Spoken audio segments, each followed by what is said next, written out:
Who hasn't talked to their best friend in months, or their mom, or their dad, or someone they love who lives across the country? You know? Isn't it wonderful to see them when you do? Isn't it exciting? Isn't it like it's just, you're overwhelmed. You miss them and you get into it and it feels so right and alive. Do you start to bicker about how hot it is in the car? Or cold? Do you start to bicker about the way someone asks for their water at a restaurant? No. Do you notice that people are doing this? It's like, hey, I'll have a water. You said that rude. The white waitress walks away. You said that rude. What did I say rude? I asked for some water. It's just the tone you take.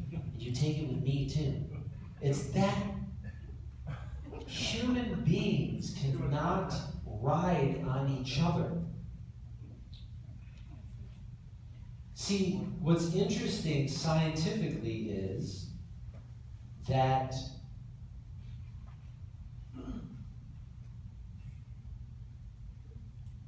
joy is found in the absence of something.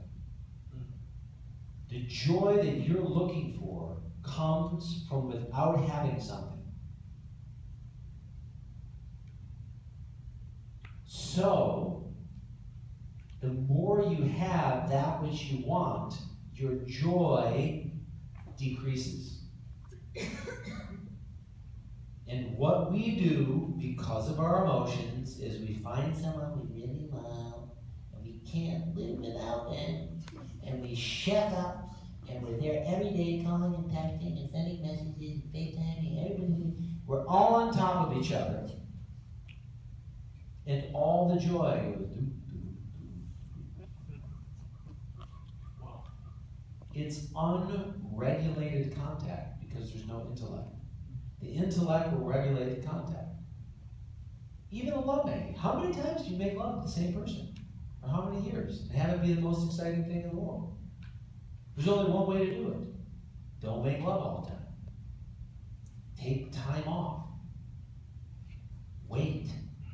Do not indulge. But we're so indulgent because there's no intellect. The emotion drives you into doing something over and over and over again until it doesn't feel good. And when it stops feeling good, you think it's done. I just don't know if I feel the same about you. And you've done it to yourselves. To yourselves. In this day and age, we have the technology to stay at the hip of somebody we love. We can be with them all day and night. We can leave 1,000 miles away and we still check in, check how are they doing? How are the kids doing? How's this doing? They'd be great if you didn't call.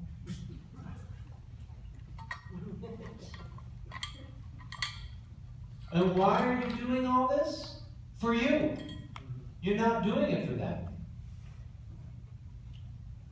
How wonderful it would be. Do you know what a wonderful, how many people have in a long distance relationship? It is so amazing to feel that you want somebody so bad and can't quite get to them. And your best thinking through the mind is, oh, we'll shack up, we'll move in, and you'll lose your job and all your friends, and you do this and that. Also, we can get together and in 60 days be tired of each other. 6 months or 6 years. We have to have that space. That space is the greatest thing in the world we can do for our children, for our employers, for our employees, and for our spouses.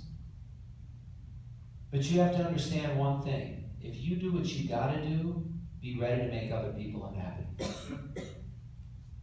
You cannot live the life you're supposed to be living and make everyone happy. In fact, how do you know that you're living well? Everyone's pissed off at you. Once everyone's pissed off at you, you will then know, I'm doing something right. And then an interesting thing happens. All those people, some of them leave, but most of them turn. Yeah. They begin to be your biggest fans, your support. You wear the flag for the whole family. You become the pilgrim. You become the therapist. You become the coach. And everyone wants to see you doing that. People will be like, you start eating vegan. Everyone's so interested in what you're eating. It's hilarious. Forever. And you become vegan. At first everybody's like, oh, so you're not doing the meat thing again? Whatever. What's the point? Just try it in your face, whatever. That's so stupid. And they go on and on and on. Sooner or later, you hold the space, and someone will offer you something, and that same very person in line will be like, no, she doesn't eat meat. Get that out of her face. I mean, they become crazy about protecting your space. They go from Thanksgiving dinner. I remember the first